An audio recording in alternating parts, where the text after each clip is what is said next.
di dofte wallanga dere mamaka mana ke kara kam tunanaka dere atamta sapna di dofte wallanga beya tunangali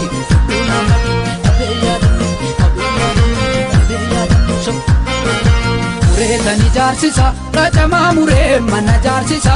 abiti na dongadu amanta nungo na barbachisa gogo fada miti amatu sire ke sanaliti malo ya fungetiya medawa kanke sananagiji salale jalli thaba gandra gadi sen talagaramsa shamashi burre suni wai garana ma kamboresa karanji chimal gode robila gilen satukachisa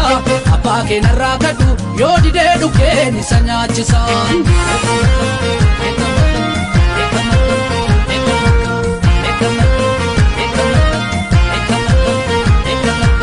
Rena mulata manni ke zambe kiya bulani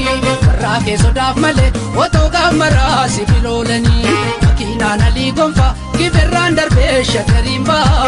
oeti maradeka yomu mandu fe jake arga kale warasulu alkandu kana dem sajalata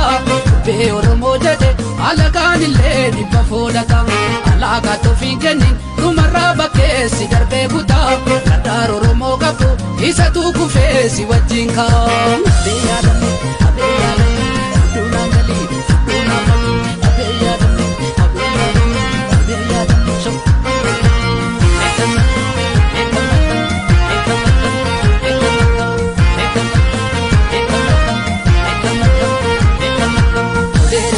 Maka mana ke kara kam tunanaka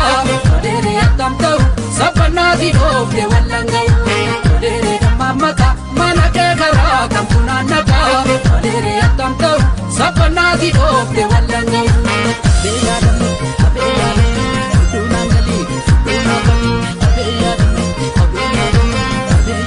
so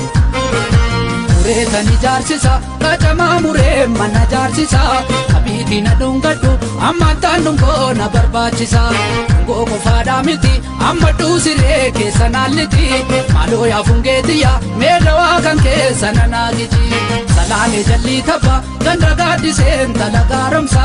shamashi burre suni wai garana ma kamboresa karanji chimal gode robila gilen satukachisa apake naragadu yodi de dukeni sanyachisa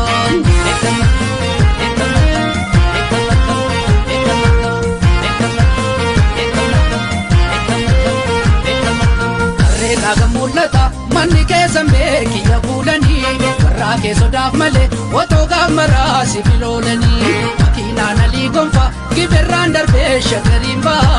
oeti maradeka yomu mandu fe jake arga kale warasulu alkandu kana dem sajalata be oromo jade alagan ille dibba folata alaga to finkeni tumarra bakke sigarbe buta kadar oromo gabu isa tu kufe si wajinka beyadam tunangali beyadam so Tani jarsisa rajama mure mana jarsisa abiti na dongadu amanta nungo na barbachisa gogo fada miti amatu sire ke sanaliti malo ya fungetiya medawa kanke sananagiji salale jalli thaba gandra gadi sen talagaramsa shamashi burre suni wai garana ma kamboresa karanji chimal gode robila gilen satukachisa apake naragadu yodi de dukeni sanyachisa dere damamaka mana ke kara kam tunanaka dere atamta sapna di dofte wallanga dere damamaka mana ke kara kam tunanaka dere atamta sapna di dofte wallanga